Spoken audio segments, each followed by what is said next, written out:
Hello, my name is Troy Ledford and I'm an application engineer here at Schweitzer Engineering Laboratories. And I'm excited to talk to you today about the Color Touchscreen Display on the SEL-735 Power Quality and Revenue Meter. The chassis or the dimensions of this meter are the same as existing SEL-735s with the 3-line display. A couple additional features on the meter is the USB-C port. This will be a standard front panel port, and the new color touchscreen display for the 735 will ship with a USB-C cable. So let's jump into the various applications and features available on the display. The first application here is the custom screens application. This application will show various metering quantities and can also be customized to show one-line displays that include things like breaker status. I'll next press the back button in the top left to go back to the home screen. The next folder I would like to take a look at today is the meter folder. In this folder, we have various metering applications.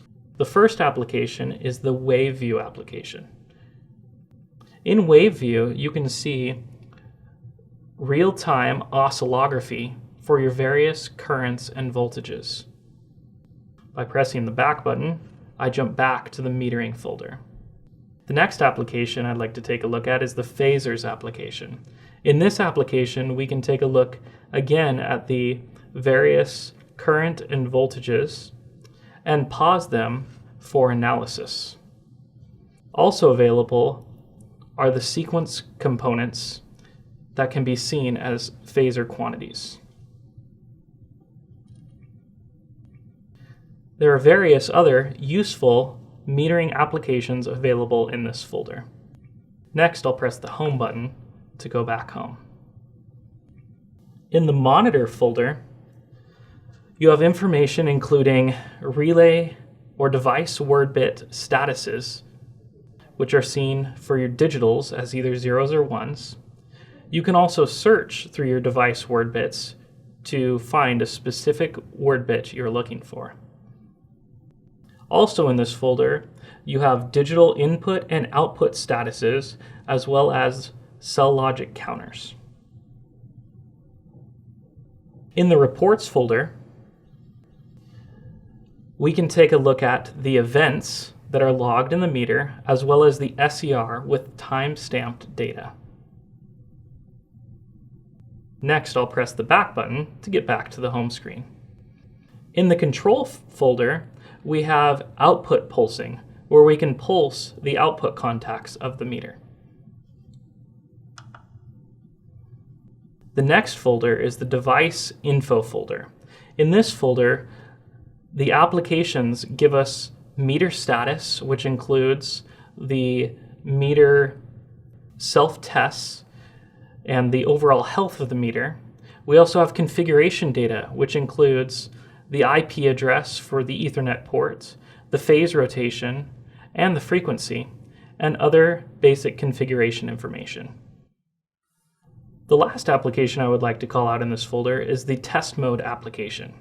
When entering test mode, you must verify it because this will disable metering while you are in the test. A few things to note while in test mode is that you have a rotating disc to emulate the test that's being done on the meter. You also have the amount of energy passed for the test, as well as the number of pulses that are seen for this test. To exit test mode, click the back button in the top left corner and verify that you would like to exit the test. Next, I'll press the home button to go back to my home screen. The next folder I would like to take a look at is the access levels folder. Here you can log in or log out to the various access levels. From access level 2, you can change meter settings. Next, I'll press the home button to jump back. The last folder I would like to take a look at today is the settings folder. In this folder, we can change and view various port settings, general settings, preload energy data, change front panel settings, set the date and time, change touchscreen settings, as well as change the passwords. And that is a basic introduction of the color touchscreen display on the SEL-735 Power Quality and Revenue Meter. Let SEL be your next innovative solution for your metering applications.